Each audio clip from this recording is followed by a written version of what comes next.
The June morning sun shone down on North Rexford Drive, where luxurious mansions lined the streets of Beverly Hills. Jennifer watched her husband Michael Miller drive off to work in his beloved Lexus RX, then return to the kitchen. She carefully packed Tommy's lunch box with organic vegetables and bread from Trader Joe's. Celery and carrot sticks, a turkey sandwich on whole wheat bread, and fresh blueberries, all ingredients chosen with her growing child's health in mind. "Mom, I love today's sandwich." Tommy burst into the kitchen wearing his bright red Spider-Man t-shirt, his face beaming with joy. Jennifer gently stroked his head as she lovingly placed the sandwich in his lunchbox. "What are you learning today?" "Math. And we're going to read English books too. The teacher said I'm really good at reading." Tommy puffed out his chest proudly. Though only in first grade, he was already reading at a second grade level.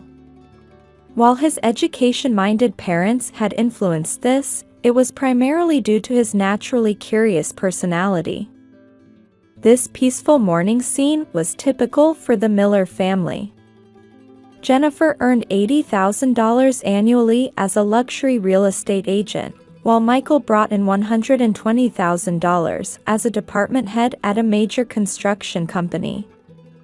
Though not wealthy by Beverly Hills standards, they were a family bound by genuine love. Meanwhile, Jennifer's mother Patricia Henderson was a well-known figure in Beverly Hills charitable circles. As the director of the Children First Foundation, she raised over $1 million annually to support local children, at least, that's how it appeared on the surface.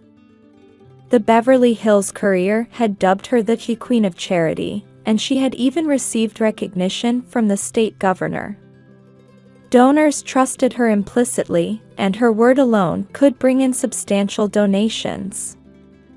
Her sister Ashley Thompson also garnered attention, albeit differently.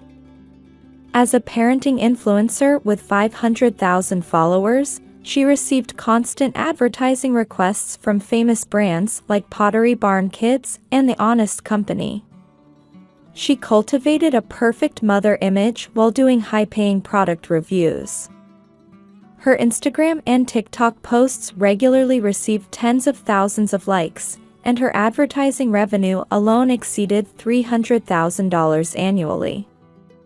"With my parenting methods, children never get lost," Ashley would proclaim. Jennifer watched her sister's pronouncements with mixed feelings. Those sisters, their values differed greatly. As Tommy's 7th birthday approached, he made a request at the breakfast table. "Mom, I want to go to Disneyland. I want to meet Spider-Man." Jennifer's expression grew complicated. She had an important meeting scheduled at Coldwell Banker Real Estate that day, a $25 million property deal representing 40% of her annual sales, one she couldn't refuse. "We'll take him," Patricia offered, and Ashley nodded in agreement with a smile. However, Jennifer failed to notice the shadow lurking behind their smiles, missing something in their eyes. "It's your mother and Ashley, they'll be fine. This deal could make or break your year, right?" Michael's words convinced Jennifer to reluctantly agree, though she couldn't shake an uneasy feeling. Her mother was certainly a respected philanthropist, and her sister considered herself a parenting professional. Still, something felt off. "Be careful, okay? Call me right away if anything happens. Tommy, make sure you listen to Grandma." Jennifer repeatedly cautioned them as she saw Tommy off at the front door. Her son, wearing his Spider-Man backpack, was bouncing with excitement. Her mother and Ashley's smiles. Everything seemed perfect that morning. In the quiet of the upscale neighborhood, their brand new Mercedes-Benz drove away. The June sky was exceptionally clear. Tommy looks so happy, Jennifer thought to herself as she looked at the photo on her smartphone. Taken at 9 a.m. at the Disneyland entrance, it showed her son in his Spider-Man t-shirt, arms spread wide with joy. Patricia and Ashley were also in the picture, wearing perfect smiles. "Don't worry, Jenny. We'll take good care of him," read her mother's message. Jennifer sent a brief reply.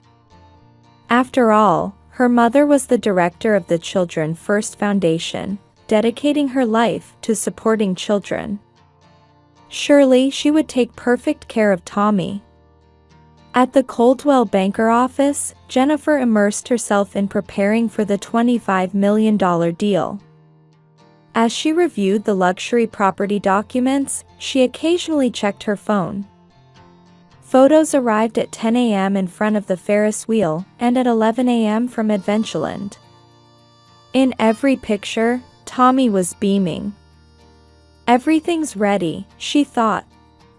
As the important client meeting approached in the early afternoon, she finished her final document review and touched up her makeup, checking her phone once more. However, no photos had arrived since noon. They must be having too much fun to take pictures, she tried to convince herself. Just then, her phone rang. An unknown number. She normally wouldn't answer, but concerned about her son, she picked up. "Mrs. Miller? This is John Martin from Disneyland Guest Services. Your son is currently at our Lost Children Center." Jennifer felt the blood drain from her face. "What? Tommy? But my mother and sister are with him. Your son was found alone near Adventureland about 30 minutes ago by our staff. He's currently being cared for at the Lost Children Center." With trembling hands gripping her phone, Jennifer caught her breath. "Can I speak with Tommy?" "Of course." Through the receiver came her son's voice, choked with sobs. Jennifer's heart clenched. "Tommy, are you okay? What happened?" "Grandma and Aunt Ashley, they left me, they went away." Her son's trembling voice froze Jennifer's entire body. "What do you mean? How long have you been there?" "After lunch. Grandma said, 'Wait here for a moment,' but they never came back." His Spider-Man t-shirt was dirty, and his face was streaked with tears. The staff's photo showed it all too clearly. "Are you hungry? Did you eat anything?" "Yes, but I'm hungry again. I was scared, Mom." Those words snapped something inside Jennifer. She called her mother's phone. It rang several times before being answered, with the sound of lively music in the background. It sounded like a shopping mall. "Oh, Jenny? What is it?" Patricia's voice was surprisingly bright and casual. "Mom, where's Tommy?" "Huh? Tommy? Isn't he still at Disneyland?" "Still? What do you mean?" "Oh my, really? I hadn't noticed." Her voice had an oddly detached quality. In the background, Ashley's voice could be heard. "Well, my children never get lost." Those words turned Jennifer's vision red. "Mom, Tommy is at the Lost Children Center right now." "Because you abandoned him." "Abandoned? Surely not. We didn't mean to. I got a call from security. They have it all on surveillance cameras." A moment of silence. "Jenny, are you doubting me? I'm the director of the Children First Foundation. I would never abandon a child. She hung up and immediately called Michael. I'll go to Disneyland right away. You have that important meeting, right? I'll handle this. Michael's voice tried to maintain composure, but the anger underneath was palpable. She could tell he was desperately controlling his emotions with the self-discipline he developed as a construction company department head. She contacted the Disneyland staff again. They explained the details. Tommy showed signs of mild dehydration and psychological shock, but fortunately had no serious injuries or health issues. The surveillance footage clearly showed Patricia and Ashley intentionally abandoning Tommy. Mrs. Miller, let me explain your son's situation in detail, the veteran staff member said calmly. Around 2:15 p.m., your son was having lunch with his grandmother and aunt near the restaurant in Adventureland. Afterward, they told him, "We'll be right back," and left, never returning. As she listened to the explanation, Jennifer gripped her designer bag on the desk tightly. The sleeve of her theory suit trembled slightly. Our surveillance cameras recorded the two of them heading toward the park exit. They showed no signs of hurry. In fact, they were chatting as they walked. Those words nearly made Jennifer's anger explode, but she had to contain it. She had a $25 million deal ahead of her.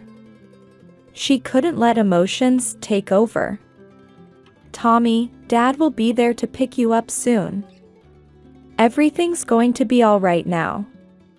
While encouraging her son over the phone, Jennifer heaved a deep sigh. She intuitively knew that from this day forward, something would change dramatically. The morning scenes in their upscale neighborhood would never be the same again. Looking at her meeting materials, Jennifer made an internal vow. She would make them pay. Her mother and sister would face consequences for their cruel act. While her son's emotional care was the top priority now, this incident could not go unaddressed. Michael Miller was running at full speed toward Disneyland's Lost Children's Center. His position as department head at Constructive Futures and his expensive suit meant nothing now.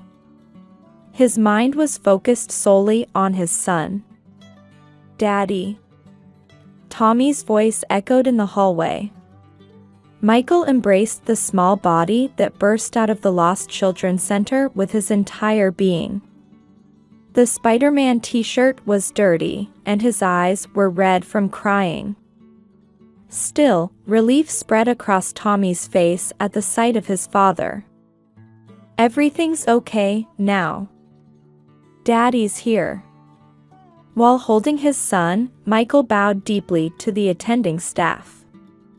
John Martin, the veteran staff member, explained the details of what they found in the surveillance footage. At 2:15 p.m., after having lunch at the restaurant in Adventureland, Mrs. Patricia and Mrs. Ashley told your son to await here, and left the area. The footage played on a large screen. At the restaurant terrace, Patricia had her hand on Tommy's shoulder. Ashley appeared to be filming something with her smartphone. At 2:30 p.m., they passed through Main Street. By this point, they were already heading toward the park exit. The footage was crystal clear. Patricia and Ashley were walking while having what appeared to be a pleasant conversation, as if Tommy wasn't even on their minds. At 2:45 p.m., our exit security cameras captured them heading to the parking lot. During this entire time, they showed no signs of looking for your son. Michael's face hardened. His wife's mother and sister-in-law had intentionally abandoned his son. This fact was clearly proven by the surveillance footage. "Daddy, did I do something wrong?"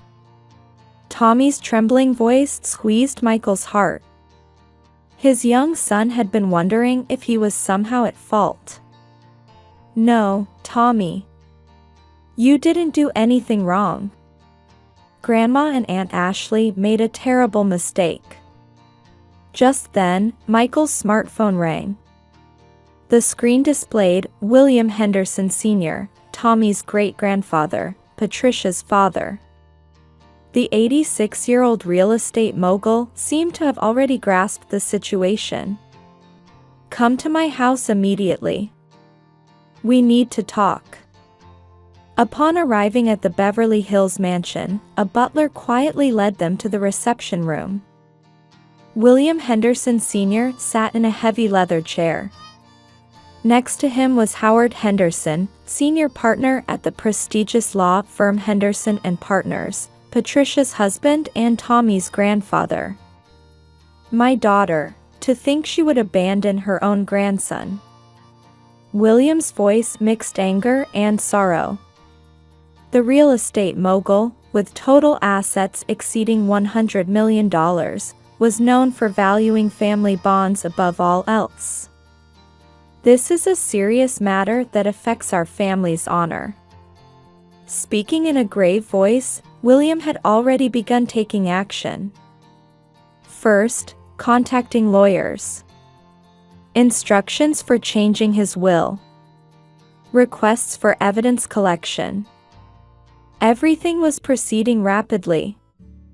Meanwhile, Howard, taking the situation seriously, had contacted his wife Patricia. However, her response was colder than expected. "You doubt me too?" Children First Foundation has many supporters. If this becomes public, the donors will leave. On the other end of the line, Patricia was only thinking about her own position. She said several charitable organizations had already made inquiries. There were concerns about the impact on her reputation. And Sister Ashley was making things even worse. A long explanation posted on Instagram. "I wanted to create the best memories for my beloved nephew. But he wouldn't listen to our instructions and wandered off on his own." Followers were questioning this account that contradicted the facts.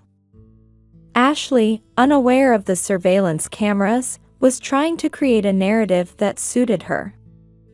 "We're having a family meeting," William announced.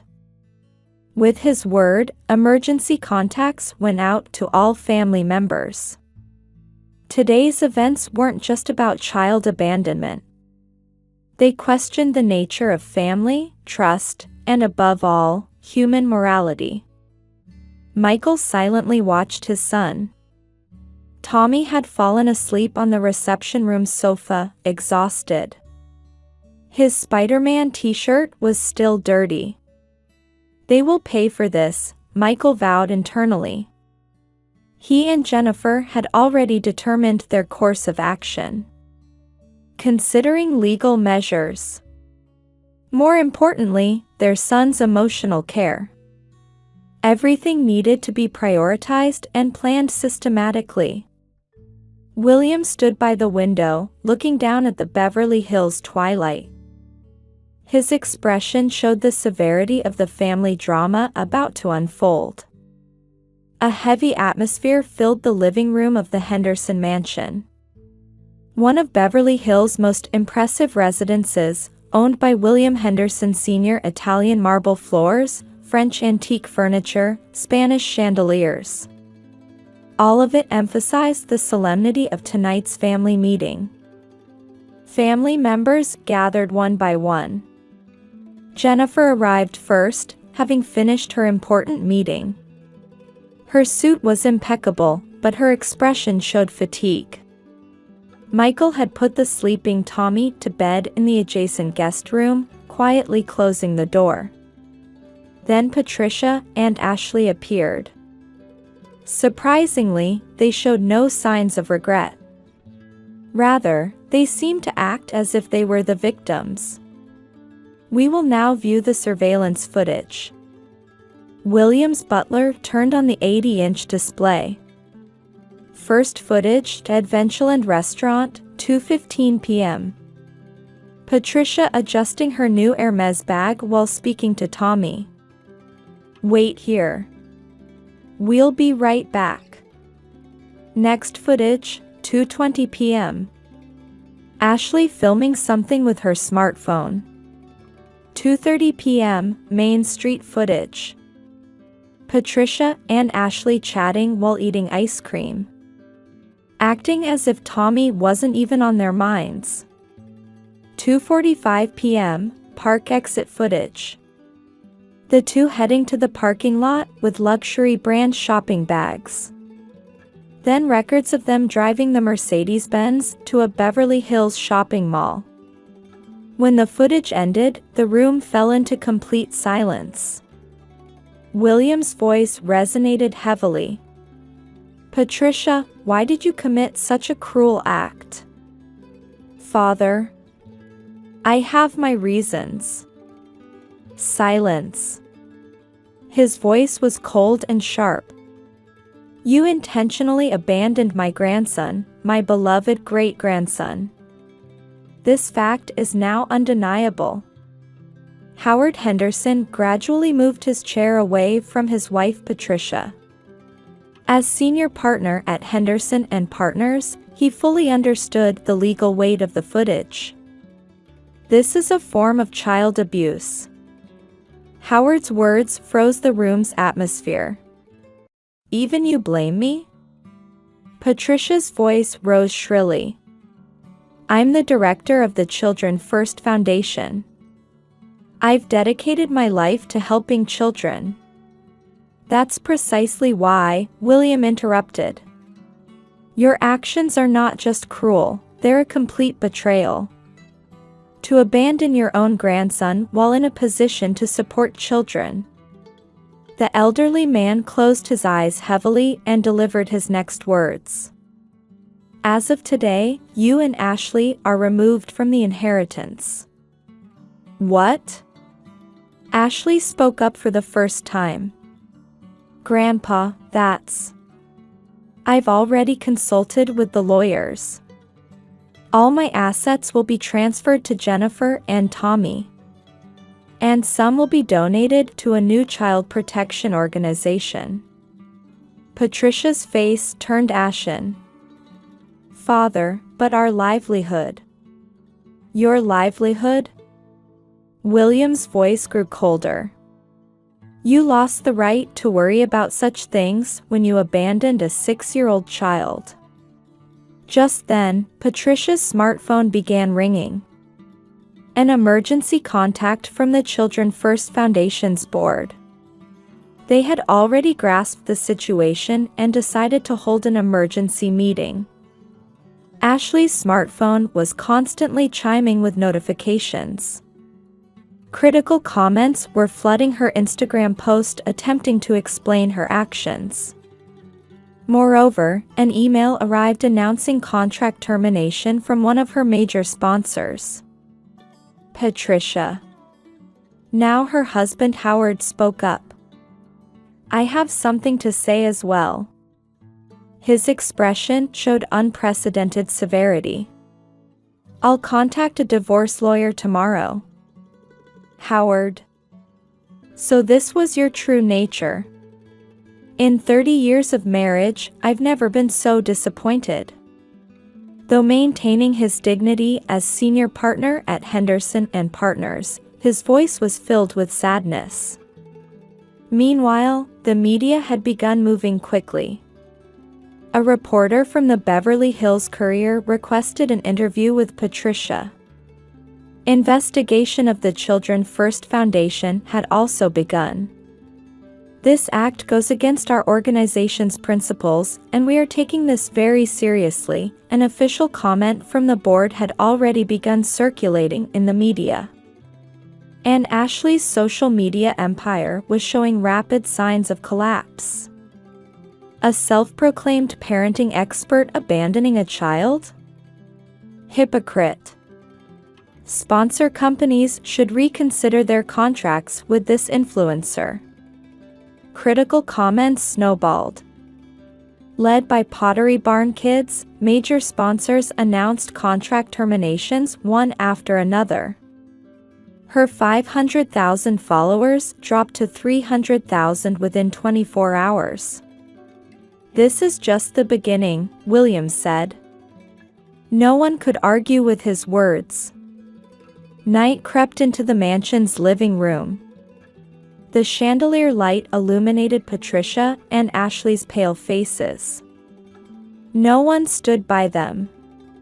The former queen of high society and popular influencer found themselves completely isolated. In the adjacent room, Tommy was sleeping peacefully. Jennifer had changed him into a fresh Spider-Man t-shirt. His small body seemed to have finally found peaceful rest. The family meeting continued late into the night. Throughout, Patricia and Ashley's phones kept chiming with notifications. Public criticism, contract termination notices from sponsors, interview requests from media. The collapse showed no signs of stopping. 1 year later, the aroma of coffee wafted through the kitchen of their new Beverly Hills home. "Mom, make a sandwich for Dad too." Tommy's voice rang out cheerfully. In his Spider-Man pajamas, he peered at Jennifer's hands from across the kitchen island. "Of course. I'll make sure to make one for Dad too." She layered fresh vegetables and turkey between slices of organic bread from Trader Joe's. The morning scenes of the past were gradually returning. 1 year since the incident. During that time, the family had changed significantly. First, Jennifer established her own real estate agency. Miller Family Real Estate had already earned a solid reputation in Beverly Hills. Great-grandfather William's trust and support had been a tremendous help. Michael was promoted to vice president at Constructive Futures. His determination to protect his family and sincere dedication to work had earned him this advancement. Most notably, Tommy had changed. Through twice-weekly counseling, his trauma gradually healed. The bright smile of the Spider-Man-loving boy had returned. "Mom, I'm okay now." When Tommy suddenly said this one day, Jennifer couldn't help but cry.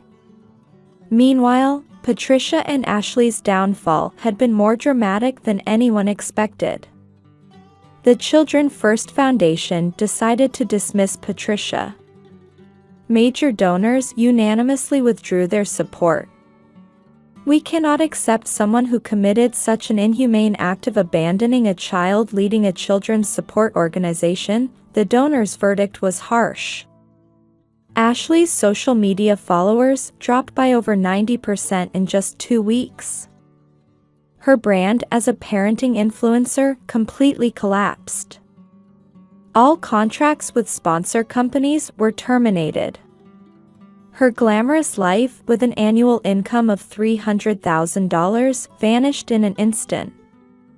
The two now reportedly lived in a small apartment in San Fernando Valley. A modest life far removed from luxury. Patricia, who developed depression, rarely went out. Ashley, unable to find new work, spent most of her days as a shut-in. They brought this on themselves. Howard's words seemed cold but rang true. After the divorce, he maintained his position as senior partner at the law firm and began a new life. Every weekend, family dinners were held at Williams' mansion. The 86-year-old real estate mogul cherished his time with his great-grandson Tommy above all else. "It was the wisest decision of my life," William said about changing his inheritance. The majority of his assets exceeding $100 million would be entrusted to Jennifer and Tommy. Part of it was used to establish a new child protection foundation, the New Dawn Foundation. The name embodied the family's determination to greet a new morning. Drawing from the abandonment incident experience, it focused on providing emotional care for children. Jennifer served as one of the directors, involved in its operations. I've learned the difference between genuine love and false love, Jennifer said in an interview. The foundation would fight against the cruelty lurking behind superficial kindness, against adults who hurt children for the sake of social status and appearances. The Beverly Hills morning sunlight remained as bright as ever. Dad's home. When Michael stopped by before heading to work, Tommy ran to him joyfully. His new Spider-Man t-shirt gleamed in the morning light. "We're going to Grandpa's house tonight, right?" The family of three nodded with smiles at Tommy's question. Their relationship with Howard had actually deepened after the incident. His love for his grandson had become more genuine than ever. The scent of homemade sandwiches filled the kitchen. On the living room wall hung a frame with the New Dawn Foundation's principles. Protecting those we love sometimes requires painful choices. But those choices bring forth a new morning. These words quietly told the story of their journey over the past year. Outside the window, the California sun was rising. It marked both an ending and a beginning. It was light announcing the dawn of a new story, guided by genuine love.